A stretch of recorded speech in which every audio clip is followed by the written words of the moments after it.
The preceding program was paid broadcast. Any ideas, comments, and opinion expressed by the program hosts do not necessarily reflect the views and opinion of the station.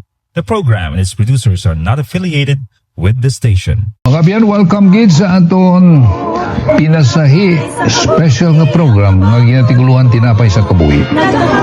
Ang inyo lagat Pastor Pert Alparakiyari naman nga nagakalipay gid nga makaduo ako sa inyo, makaserbisyo ako sa inyo paagi sa pagdala sa pulong sa Dios. Amo ni ang service nga ma-offer ko sa inyo. Na matanyagan akong kamo sang pulong sa Dios. Kag amo ning pagkaon kung sa mga kalanan pa. Amo ning pagkaon nga ginaserbisyo ko sa inyo. Pulong sa Dios. Nagapay-pay din yun ipagsikway. Kundi batunon yun nga may kalipay sa inyo tagipusoon. So welcome ka matanan sa singatot balatuntunan tinapay sa kabuhi.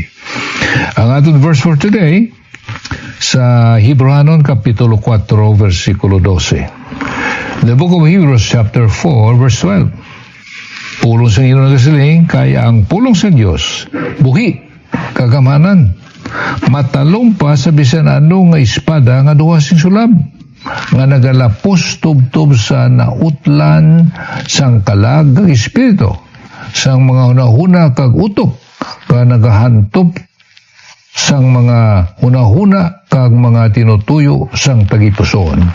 Grabe ang puno sa Diyos, no? So, luhon niyo na nga verse. Hebrews chapter 4 verse 12. For the word of God is quick and powerful than any two-edged sword. Kaya mo nang hambalan natin karon adlaw. Ang kataho pag isini, kaya naka-focus kita karon sa pulong sa Diyos. Subong yung pastor, ang isa kabutanggit nga nagahatag sa akong sing dako nga comfort. Ang saad sa Ginoo sa sulat ni Isaiah nga nasiling siya nga iya pulong hindi gid magbalik sa iya nga waising maayo nga resulta.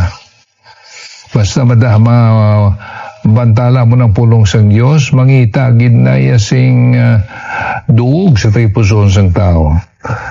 Aragid man na yan, madamo magasikway sini, pero may aragid nga magabaton sini nga malipayon. May aragid nga matandogid kag nga nagaliso sila. Nagabaton gisla kay Kristo nga ilaman luwas. Saan yung Ginoo mo? But the word of God will not return unto him void or empty, but will accomplish that. Sang iya saad ya kunan tuyo niya sa iya mga pulong. So, muna nga ito pagkabalaan karong adlaw about the Word of God. Pulong sa Diyos. So, wala pa. Mamati anay kita sa isa ka pinasay nga banon. Amahanon nga loya ko inyo pamatian, no? Kabay pa nga nangin pagpakamayon sa inyo. Pamatian nyo ginang mensahe sini. Kaya mga spiritual songs nga gina-play naton diri. No pares lang ni isang wali, malipot nga wali. It's like a sermon. Nga kung imo pamatian sing maayo kag tumano ang ginasiling sang puno sang Dios. Nadalagi sa pagpakamayo. Katulad silang famous nga kalantahon nga nagasiling pirminamo niya ginakanta, trust and obey. Trust and obey. For there's no other way to be happy in Jesus but to trust and obey. Saktan tagamay ang aton nga misay, no? Amoy na. The only way to be happy in Jesus is to trust and obey. Kada pamati tas na kanta, makuan kita, ma-challenge kita. Kang paagigid lamang aling ang magmalipayon kita, magalinong pangabuhi naton, amo ang pagsalig kag pagtuman sa Dios. So, please, when you get a chance to listen to a spiritual song, listen carefully and apply the message of the song to your own heart. Because music is the language of the soul. Kung natin pamatian, makadalay na sing dako nga pagkamayo. Okay. Ang dako nga pamangkot karong adlaw para sa aton tanan, ginaano naton ang pulong sa Dios nga inapamatian ta. Pila na katuig mo papamati sa pulong sa Ginoo pagi sa aton broadcast tinapay sa kabuhi. Kado nga pamangkot mo ini. Ano ana ang resulta sang pulong sa Dios nga imong pamatian? Makatestify bala ikaw, makasini ikaw, pastor, ba dako gin nga bulig sa akon. Ang pulong sa Dios nga idadari ni Pastor Neil kag ginadala man nimo kada adlaw gid. Dako gin nga bulig. Oh. Dinami ko na mo ng testimono nimo. Pero halimbawa, 25 anyos na pamati sa pulong sa Diyos. Pati ka man pirmi. Pero wala gid maka wala gid maka tudok sa puso nimo. Wala hindi makita ang pagbalin sa kabuhi nimo sa pagpamati sa pulong sa Diyos. Daw nahimo lang bala ini ang ritual. Daw ritual lang. Ati okay ah. Naman kung isa magsimba bala kita. Abi naton kay nakasimba na kita, okay na. Nakasulod ka na simbahan mo. Natuman mo ng ritualis na kung ano man mga tulumanon da. Pero hindi. Oo, hindi. Kung pagsulod mo dira, nawati ka sa pulong sa Diyos, natandog man ikaw, nakita ni mo nga manahimon mo ko, hindi mo pagbuhaton. Huwag gid pulos ng imo nga pagsulod sa simbahan. Huwag gid. Nahimo lang na yung ritualis. Oo, kamay pa nagsindihan tayo na. It only becomes a ritual. Mga pagsulit-sulit na sa pangamuyo ta, kung ginahimo tayo na, good lang nga makomply na to ng gina-require. Apang huwag man nagabali ng kabuhit ha, huwag gid na, simplos. That's why kung magbasa ka mo sa Matthew 7:21, pamain ni mabasa tayo, hindi kayo tama, gini ka makatalandog nga bayan sa kasulatan. Tama ka resting gina mensahe sini. In Matthew chapter 7 verse 21, na anong ginasiling sa singa bayan sa kasulatan? The Gospel of Matthew chapter 7 verse 21. Ang muna makita natin na ginasiling sa pulong sa Diyos. Chapter 7 verse 21. Siling diri. Kaya hindi ang tagsa-tagsa nga nagasiling sa akon, ang Ginoo nakambal diri ha, hindi ang tagsa-tagsa nga nagasiling sa akon. Ginoo, makasulod sa ginarian sang langit, kundi ang nagahimo sang kabubuton sang akon na may ngayara sa langit. Nga nilang tanan, nga nagasiling Ginoo, ang nagatuman sa mga ritualis sa simbahan, makasulod sa ginarian sang Diyos. Ginoo nagasiling diyan, nagasiling dira sa iyang mga pulong. Kay niyan, pahayagan ko sila, wala gid ako makakilala sa inyo. Palayo sa akon kamo nga mga manugbuhat sang kalautan. Gusto gid na. We know a lot of people who go to church every Sunday and fulfill all the rituals of the church. Pero sa ila practice, kung sila politiko man, sige magyapon nga pangawat sa gobyerno. Oo. Kang ila pagpagabuhi, hindi bala pangabuhi nga nagabulig sa iban, kundi ang paghalit sa iban. But these are people who look religious. Iban ka na sila mga lagad na sa Diyos. Sa puwan sila nga they have sexual activities. Pero kung Domingo, naga-misa, nagawali sa pulong sa Ginoo. Pero gali, may mga sala sila nga tinago. Nabaibaluan nyo naman ini. Public knowledge naman ini. Ang isa ka bantog nga ginakilala natin nga Christian apologist sa bilog kalibutan. Nagpahuway na bagulang.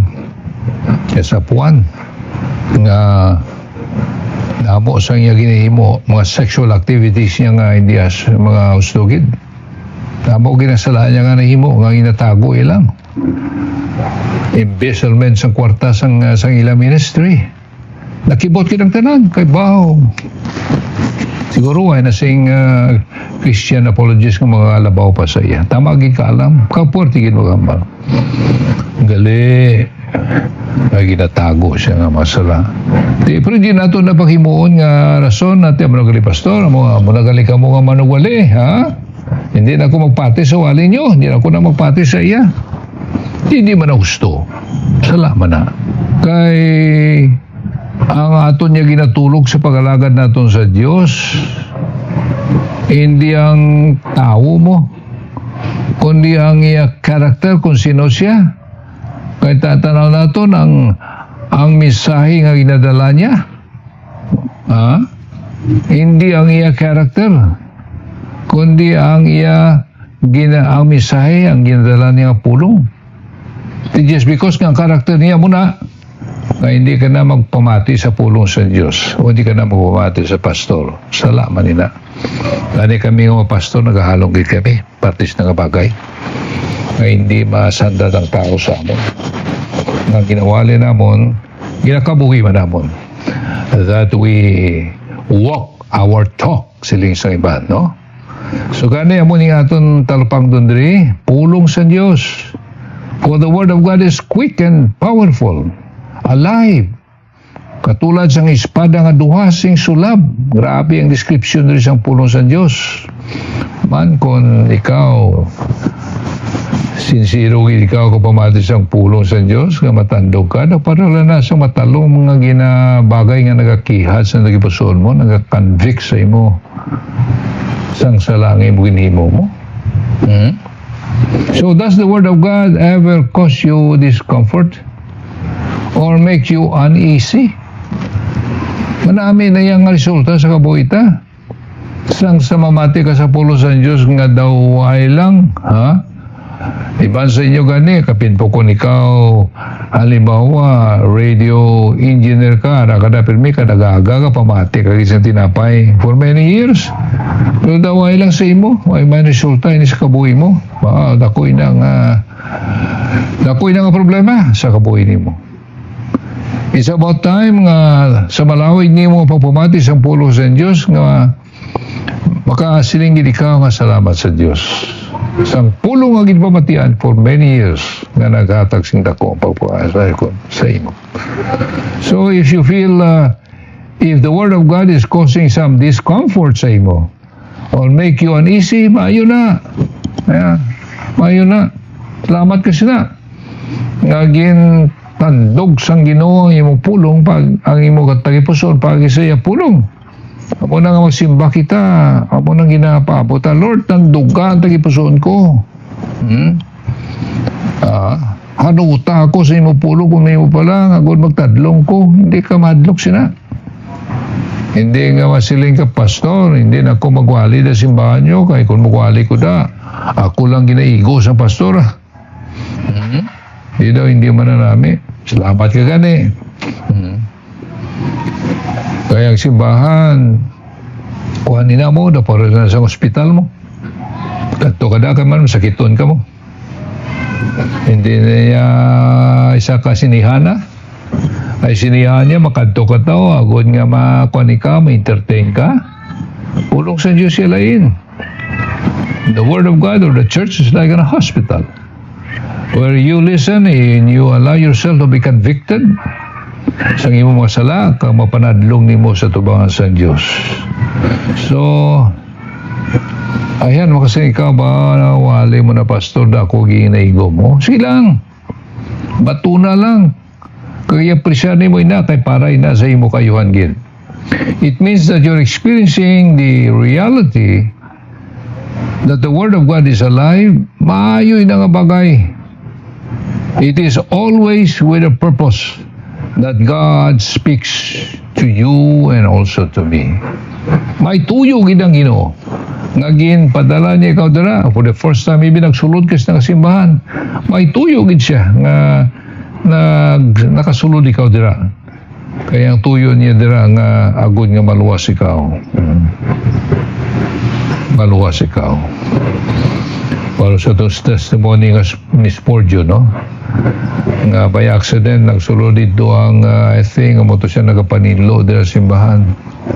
Kag dito si Spurgeon siguro mo kung nagapractice sa wali niya pero nabatian niya ang tingog ni Spurgeon nga sing look and be saved.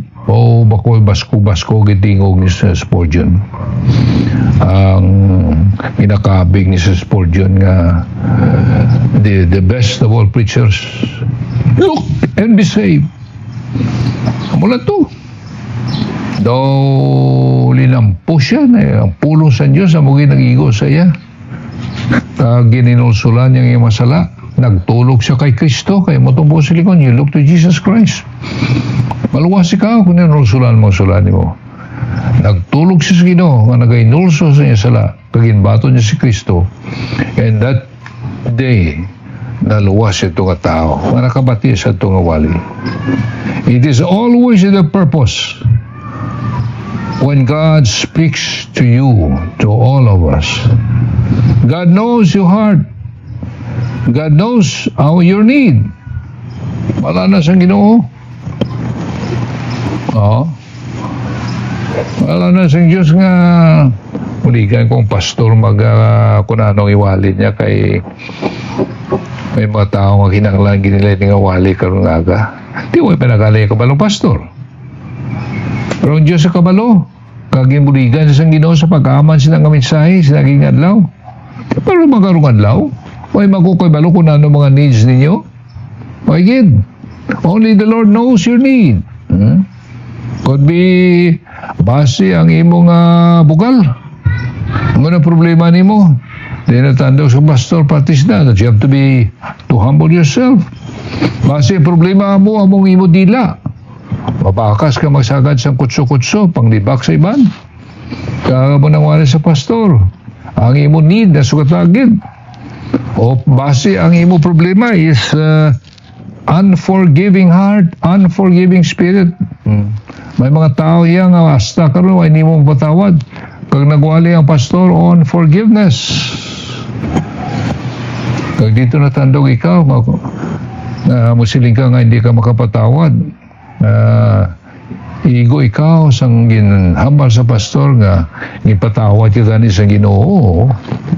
Hindi kayo may kapatawad sa iban. Kagrabe ka na ang espiritu. Unforgiving spirit destroys relationship. Kung di na ikaw kapatawad sa iban, sawa mo, sa bana mo, kung sino dira, may nakabugnuanay. Lain ang relasyon ninyo. Kung sa mga utod man nyo, kung sino dira. Di na may bilang relasyon na. Miserable pa nga buhay mo eh. Kung isa kasi manang may kabubugnanay sa imong asawa, halimbawa. Kaon lang ka mga duha, tulukay lang ka mo da. Paigid. Di na ano pamatsyag yung duha. You think you'll be happy? For the whole week, you're living a miserable life. Miserable gid. Bisan madanlog pa nang ginakaon nyo da nga tagabang da kag may may ibanta ba nga panakot, okra nga nagadanlog man. Pero kung may ka magabugnuhan ay balabag na mo, tulano mo. Hindi ka mo happy mo. So here we are. And the Lord always sent that message for a purpose. God's word will confront you. Nasa ulunan yun ng verse 2 Timothy 3:16. All scripture is given by inspiration of God and is profitable for doctrine, for reproof, for correction, for correction. Ano na? For instruction and righteousness. Balansi. Wala lang nagasabdong sa aton, kundi nagatudlo man sa aton. For instruction in righteousness, that the man of God may be perfect, may be mature. Sa nakatubo siya sa Ginoo. Oh, how important the Word of God is. Hindi na ni-exposition ang sistema tas ni, kundi ang practical aspect lang sang pulong sa Diyos sa mga ginadala natin dire. And God has a purpose in allowing the Word of God to reach you today. And one way to avoid discomfort, anong imuon mo?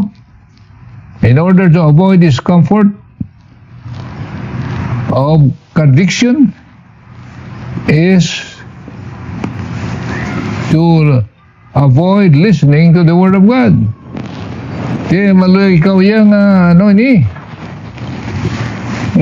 agad nga hindi ka komportable agad nga hindi ka mag-guilty sa sala mo, kundi nga ikaw pumati sa pulong sa Diyos And how sad it is that there are people who are like that.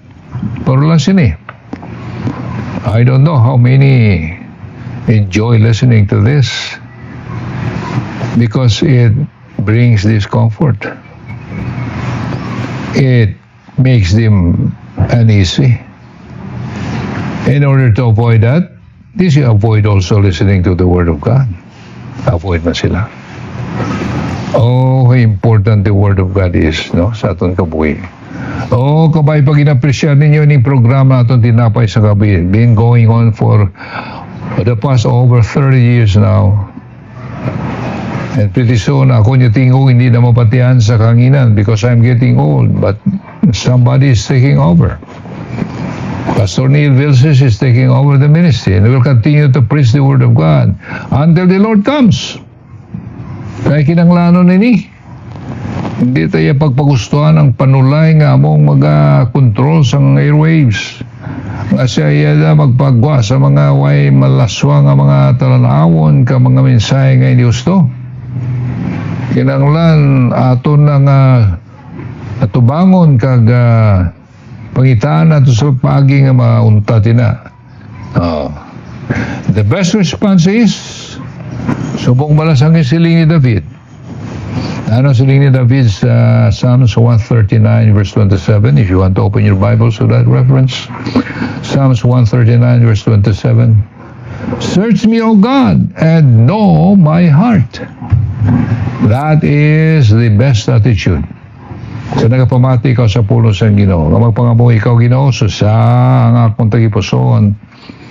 Tanawa ang aras sa sulod sa tagipuson akon. Kag nanong gamiton sa Diyos sa paghimo ni sila. Among yapulong, no?